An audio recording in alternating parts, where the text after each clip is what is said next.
Tem uma frustração, sabe? Que eu acho que todo criador de animais conhece muito bem. Ah, com certeza. É aquela sensação de impotência. Você se dedica, dá a melhor comida, cuida com todo o carinho do mundo e mesmo assim perde um animal, um cordeiro, para um problema que parece invilível, mas que está sempre ali, a verminose. Exato.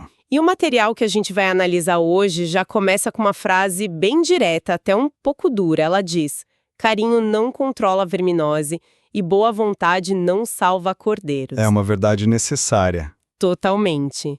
Então a nossa missão aqui hoje é mergulhar no conhecimento de uma especialista para a gente entender por que as táticas comuns falham tanto e, mais importante, qual é a estratégia que funciona de verdade para virar esse jogo. E a nossa fonte, olha, é um material riquíssimo.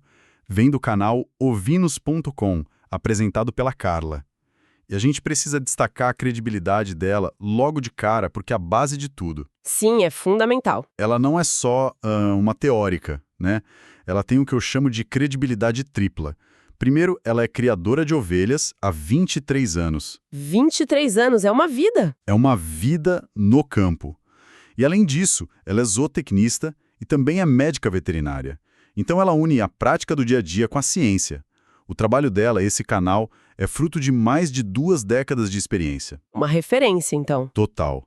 Para quem quer sair do amadorismo, é essencial. E ela já começa o material quebrando um paradigma, apresentando um conceito que para muita gente é tipo chocante.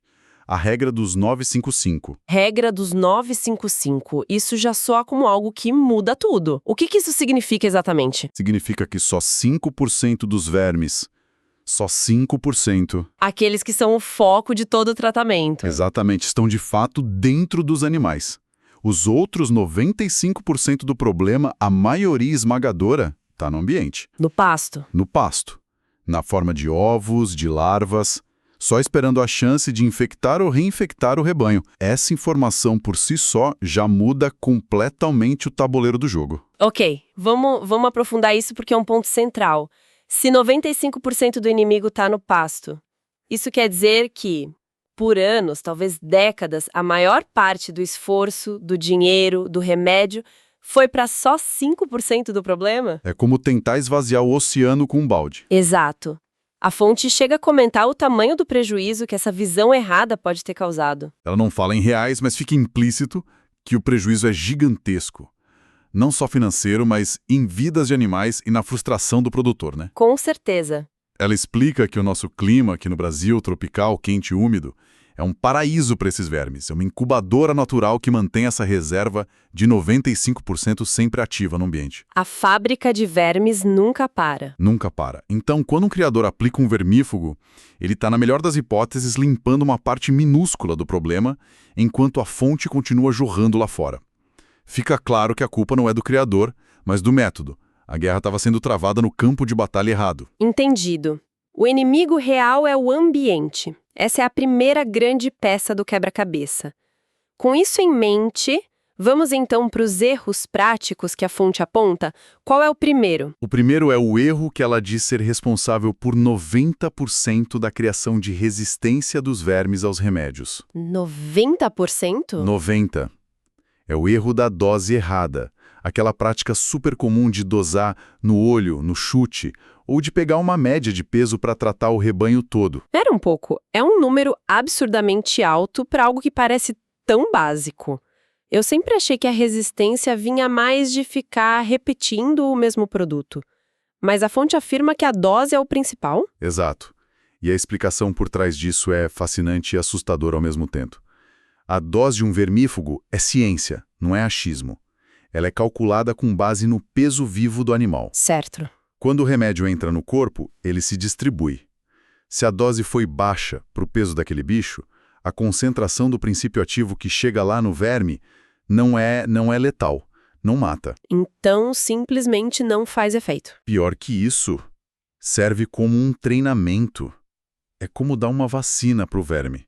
Nossa. Os mais fracos até morrem, mas os mais fortes sobrevivem a essa subdose e, o mais importante, se tornam resistentes àquele remédio. E são esses que vão se reproduzir e passar essa resistência para frente. Quer dizer que o criador, sem saber, está selecionando um exército de supervermes? É exatamente essa imagem. Na tentativa de curar, acaba fortalecendo o inimigo. E o contrário, dá uma dose muito alta. Também é um problema. Também. Porque se você dá uma dose muito alta, você pode até matar 99,9% dos vermes. Mas aquele 0,1% que sobrevive é, por definição, o mais forte de todos. O super resistente. Exato. E são eles que vão repovoar tudo com descendentes que são muito mais difíceis de combater. A fonte é categórica, ela fala: dose é cálculo, é matemática mesmo, não é achismo. Pesar os animais não é luxo, é a base de tudo. Certo. Dose certa é o primeiro passo tático. Mas de que adianta a dose certa no momento errado? Imagino que o quando aplicar seja tão crucial quanto o quanto. O que a fonte diz sobre a frequência? Você tocou no ponto central do segundo grande erro. A frequência mal planejada. É o hábito de medicar só de forma reativa. Quando o bicho já tá mal? Isso, quando o animal já está fraco, anêmico, caído, como se diz no campo. Ou, pior ainda, quando o criador se lembra de fazer. A analogia que a Carla usa é perfeita. É como tentar apagar um incêndio na floresta com copinhos de água. É uma ação de desespero, não uma estratégia. Exatamente. Porque o ciclo do verme não para esperar. Ele é contínuo. Enquanto o criador espera um sinal de fraqueza, milhares de ovos estão sendo depositados no pasto todo santo dia, alimentando aquela reserva de 95%. Mantendo o problema vivo. Sempre. Agir só na emergência garante que o pasto continue contaminado. A proposta dela é uma mudança de mentalidade. Sair da reação para a ação planejada. O controle precisa ter ritmo, estratégia, previsão. É quebrar o ciclo do parasita, não só remediar a doença. Faz todo sentido. É a diferença entre ser bombeiro e ser engenheiro de prevenção de incêndio. E isso me leva a pensar no terceiro erro. Muitos criadores até tentam ter um calendário, mas acabam se apegando àquele produto que sempre funcionou bem, o vermífugo de confiança. A fonte fala sobre isso. Sim, e esse é o terceiro erro fatal. Repetir sempre o mesmo vermífugo, o mesmo princípio ativo. É aquela tendência natural da gente de se apegar ao que é familiar. A fonte compara isso a usar a mesma chave para todas as portas de casa, todo dia. Uma hora, alguém copia a chave e a segurança acaba. É uma ótima analogia. Mas rotacionar os produtos não é algo que todo mundo já tenta fazer? O que ela aponta como erro sutil aí, mesmo para quem acha que está fazendo certo? O erro está no como.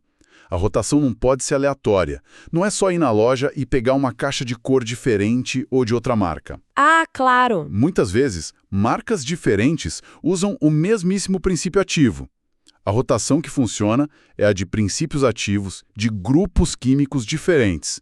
E, segundo ela, essa troca precisa ser técnica, entendendo qual grupo funciona melhor em cada época do ano contra quais vermes.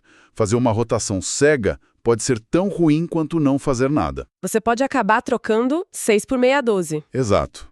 Ou pior, acelerando a resistência a vários remédios ao mesmo tempo. Entendi. A rotação tem que ser inteligente, não só diferente. É mais uma camada de estratégia. E seguindo essa linha de erros práticos, o quarto erro que a fonte aponta é um que parece quase inacreditável de tão básico. E talvez por ser tão básico é onde muita gente escorrega. É o erro da via de aplicação errada. Como assim? A bula diz que o produto é subcutâneo, a pessoa aplica intramuscular. Diz que é oral, a pessoa injeta. Ou o mais comum que ela cita, um produto injetável que é dado pela boca. E qual a consequência? O remédio não funciona ou pode ser perigoso para o animal? Os dois. Um produto feito para ser injetado, se for dado pela boca, pode não ter efeito e, em alguns casos, ser até tóxico. O sistema digestivo não está preparado para ele. E o contrário? O contrário, um remédio oral que é injetado não vai ter efeito nenhum. A formulação dele foi feita para ser absorvida pelo estômago, pelo intestino, não pelo músculo. É um desperdício total. É aí que entra uma das frases mais fortes do material dela. Qual? Produto errado, dói no bolso. Produto certo, feito da forma errada, dói no rebanho. Dói no rebanho. É uma forma muito clara de colocar o peso da responsabilidade no maneio. Bom, isso cobre 4 erros. Mas a fonte destaca um quinto, que ela descreve como o mais comum e o mais caro de todos. Se os outros já são graves, o que pode ser pior? O quinto erro, o mais caro, é a falta de avaliação. É aquela prática de tratar o rebanho inteiro em intervalos fixos. Ah, o tratamento de calendário. Isso. Chega o dia e todos os animais, do mais forte ao mais fraco, recebem vermífugo, precisando ou não. A fonte chama isso de trabalhar no escuro e de jogar roleta russa com a saúde do rebanho e com o futuro dos medicamentos. E por que esse é o mais caro? Pelo desperdício de produto em animais que nem precisavam. Isso é parte do custo, sim. Mas o custo real, o mais alto, é a velocidade com que essa prática cria resistência. Ao medicar todo mundo, você faz uma pressão de seleção gigantesca. Você elimina todos os vermes sensíveis e deixa o campo livre só para os resistentes se multiplicarem. E em pouco tempo. Em pouco tempo, você não tem mais remédios que funcionam. Você fica de mãos atadas. É um custo que pode inviabilizar a criação inteira. Se tratar todo mundo é o erro, qual é a alternativa que ela propõe, então? Não tratar? De forma alguma. A alternativa é a avaliação. É mudar do tratamento em massa para o tratamento seletivo. O criador precisa aprender a ler os animais, a identificar quem realmente precisa do remédio. E ela menciona indicadores bem práticos para isso. E quais são esses indicadores? O principal é avaliar a cor da mucosa da pálpebra debaixo do olho. Uma mucosa bem vermelhinha indica um animal saudável. Uma mucosa pálida, rosa claro, branca, é sinal clássico de anemia, causada pelos vermes. Interessante. Ela até usa uma expressão ótima. Diz que a mucosa é o óleo do motor do animal. Você puxa a vareta e vê o nível. E além disso, claro, observar a condição corporal. Perda de peso, o aspecto das fezes, o comportamento. Então a ideia é caminhar pelo rebanho e tratar só os indivíduos que apresentam esses sinais? Os que estão cálidos? Exatamente. Tratar só quem precisa. Essa abordagem seletiva, além de economizar muito dinheiro, tem o benefício mais importante de todos. Ela retarda drasticamente o desenvolvimento da resistência. Como? Ao deixar uma parte dos animais sem tratamento, os mais resistentes naturalmente, você mantém no ambiente uma população de vermes que ainda é sensível aos remédios. Esses vermes bons, digamos assim, diluem os genes de resistência dos maus, mantendo os vermífagos funcionando por muito, muito mais tempo. É uma estratégia de longo prazo. Exato, para a sustentabilidade da criação. Então, juntando todas as peças, o que tudo isso significa? A mensagem final parece ser que controlar verminose não é sorte, não é achar um produto milagroso, é uma mudança de paradigma. É exatamente isso. É sair da posição de um mero aplicador de remédios para se tornar um estrategista de manejo. É entender que você está lidando com um sistema complexo, animal, parasita e ambiente, e que a solução não está numa única ação, mas na combinação inteligente de várias. Dose correta. Dose correta, baseada em peso real, frequência planejada para quebrar o ciclo, rotação inteligente de princípios ativos, aplicação certa e o mais importante de tudo, avaliar e tratar só quem precisa. A fonte garante que isso funciona para qualquer rebanho, do pequeno ao grande. É uma transferência de poder, na verdade. O controle sai da dependência do produto químico e passa para o conhecimento, para a capacidade de observação do criador. Perfeitamente. A síntese é essa. A solução definitiva não está na prateleira da loja, mas no manejo correto das ferramentas que já existem. O conhecimento transforma o controle de verminose de uma despesa frustrante em um investimento estratégico na saúde e na produtividade do rebanho. É parar de enxugar gelo. Ou de enxugar o chão e finalmente fechar a torneira. E essa ideia de focar no indivíduo em vez de tratar a massa de forma igual é muito poderosa. Sem dúvida. E isso nos deixa com uma pulga atrás da orelha, né? Um pensamento final. Qual seria? O material da Carla mostra, de forma brilhante, como a observação individual e a estratégia seletiva superam essa abordagem de tratar todo mundo igual por uma doença específica. A pergunta que fica é: Se esse mesmo princípio de avaliar necessidades individuais e agir de forma seletiva fosse aplicado a outras áreas, como nutrição, suplementação ou até no planejamento reprodutivo, que outros ganhos de produtividade e bem-estar animal poderiam ser destravados.